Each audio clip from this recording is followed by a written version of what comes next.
I know you can do it. Mara placed her hands on Karigan's shoulders and squeezed.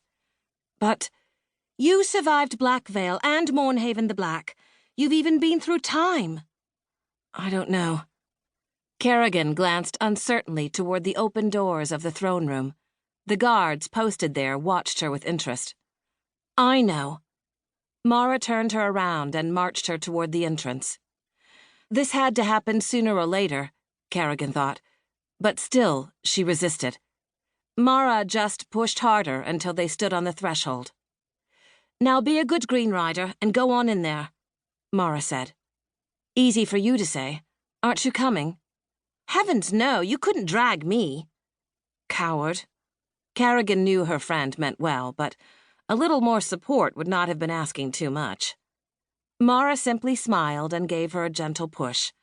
Karigan took a shaky breath and stepped across the threshold into the throne room. Karigan G'ladheon! It thundered like a pronouncement of doom from the gods, and she pivoted as if to run back the way she had come, but Mara, arms crossed and shaking her head, blocked her escape.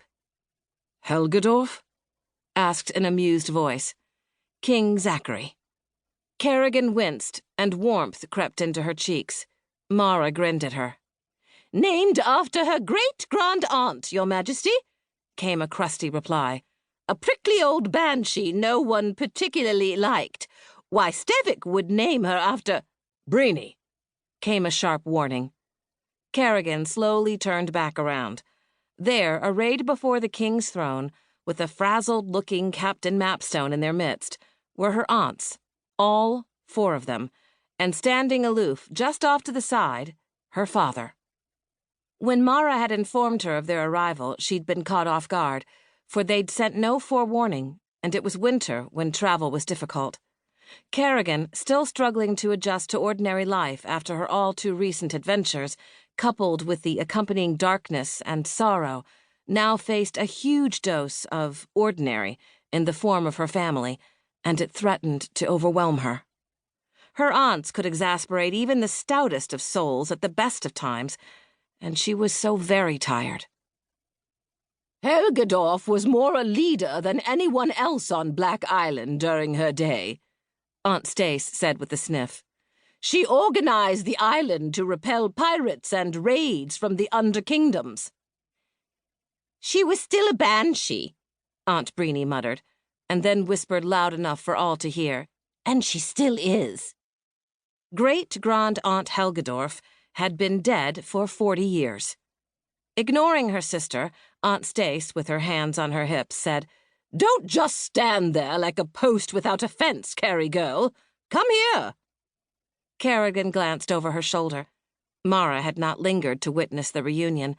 She considered making a run for it, but doing so would only prolong the inevitable. Best to face them now. She took a deep breath and started walking slowly down the runner like a swimmer, reluctant to dive into icy water. It wasn't that she didn't want to see her family. She loved them more than anything. But she didn't want to face their questions about the expedition into Blackvale, about how she'd gone missing and was presumed dead. She didn't want to speak of the future and her experiences there, because to do so was to relive the dark. And her memories of Cade? Those were hers, and hers alone, and not a casual topic of conversation. Knowing her aunts, however, they would pick and pry until they stripped the carcass to the bone. When she had written them after her return just over a month ago, she'd been characteristically terse, reassuring them she was alive and well, but avoiding the painful details. Captain Mapstone had also written her father, but she had no idea what had been said. Her aunt's questions would come, she knew, from a place of love and concern, but she was not ready or willing to encourage them with additional fodder.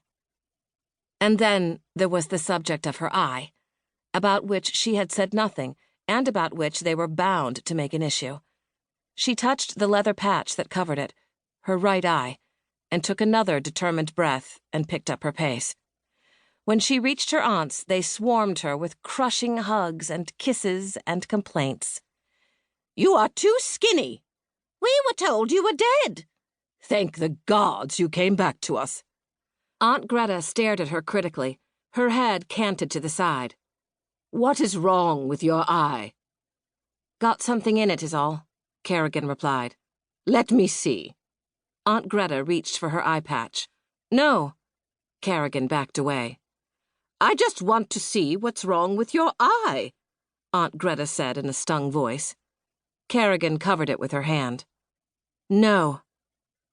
Removing the patch, Captain Mapstone said, causes her eye pain. That was very true, but it was so much more than that. Because the captain had spoken up, all 4 aunts now turned on her, demanding explanations. The captain must have known this would happen, and Karigan made a mental note to thank her at the next opportunity.